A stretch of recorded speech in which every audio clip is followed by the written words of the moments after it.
You know why I have this face? You know why I'm super happy right now? I'm super happy because just 2 minutes ago I sold the Honda. So what that means is I got some extra money to take care of the GTO and some extra money to find another project.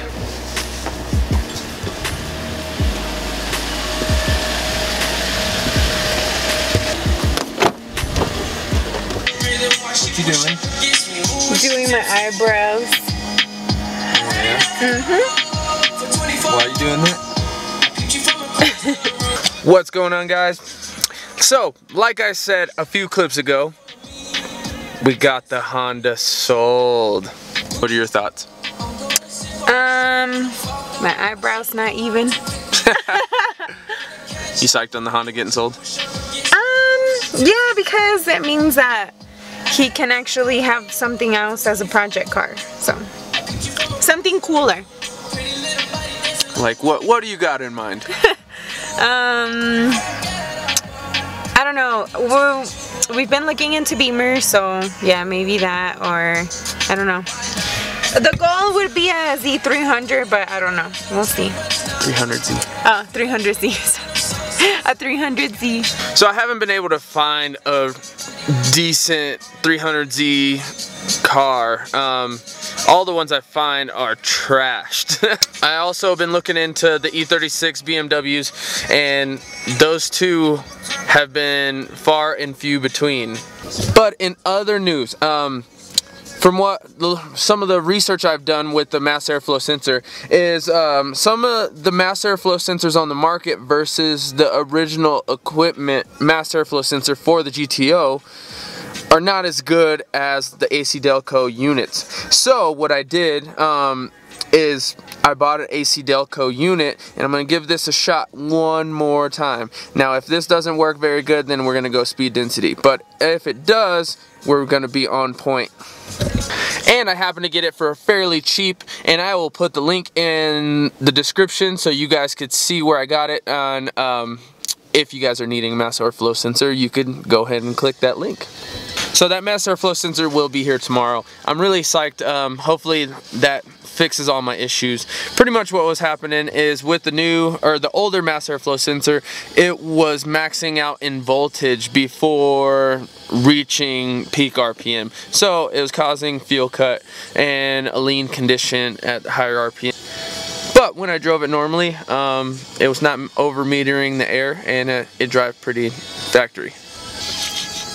Do you guys hear that? It's my Mexican music. He's a hater. Oh my gosh. Anyway, so Trey's been talking about making stickers and possibly t-shirts. So I want to know what you guys think about that. Let us know in the comments if you'd like to see some stickers or some merch.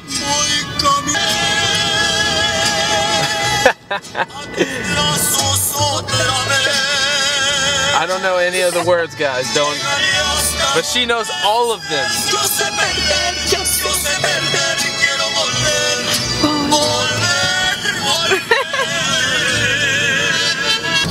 So Trey, how do you feel about marrying into a Mexican family?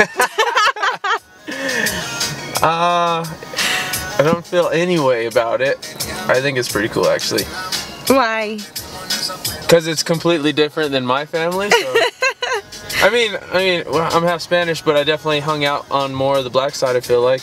Yes, so if you guys did not know, Trey is half Spanish and half black. So, you know, you guys can see it in my coats and stuff, you know. You gotta represent both. Swag, player. In other news, guys, I found an alternative for axles for the GTO. I know you guys know, but the GTO axles are like ridiculous if you want to upgrade them. They're like $400 a piece for 1,000 horsepower rated axles, and I found a local shop. I didn't actually find them. My friend Shay, who I ride bikes with and stuff, recommended me this place here in Colorado that custom makes axles. So what I'm gonna do is eventually here soon. I don't know, and I don't have a time frame when I'm gonna do this, but I'm gonna take my axles off, take them to this place called CJ's Axles here in Colorado, and they will custom make my axles to the specifications that I want. So that's a big deal, and it's like a quarter of the price, and I'm really psyched on that. So the goal for the next project car is to get something that runs and drives for roughly $1,500 or less,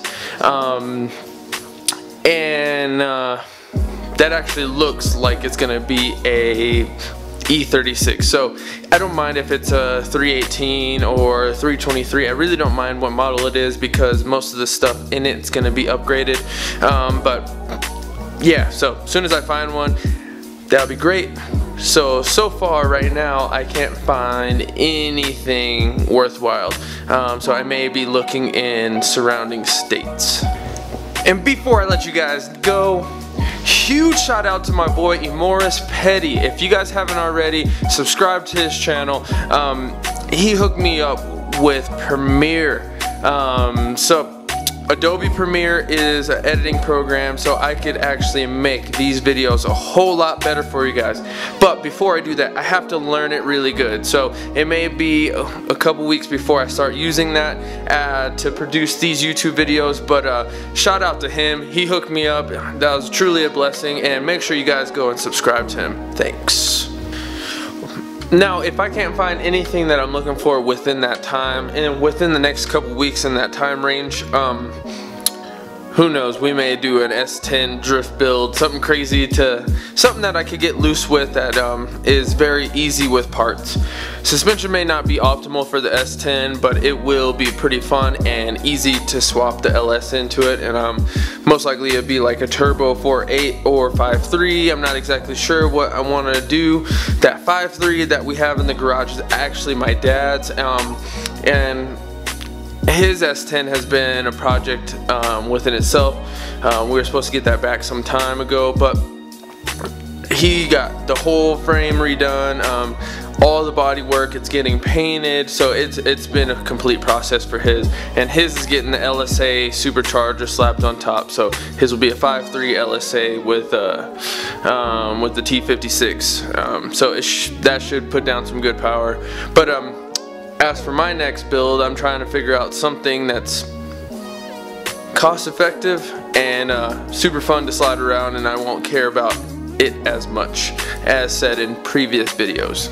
Now tomorrow, be sure to tune in, because tomorrow I'm going to be doing a video on what I use to monitor the car, and I'm going to go through that pretty thoroughly so you guys could actually do the same for your GTOs or OBD2 cars. So it's not specific to the GTO, but it will help you monitor and keep track of the car outside of the gauges you add to it or whatever. So thanks for watching, guys. We'll see you on the next one. Don't forget to hit that subscribe button and give me a like if you like this video, and we'll see you on the next one.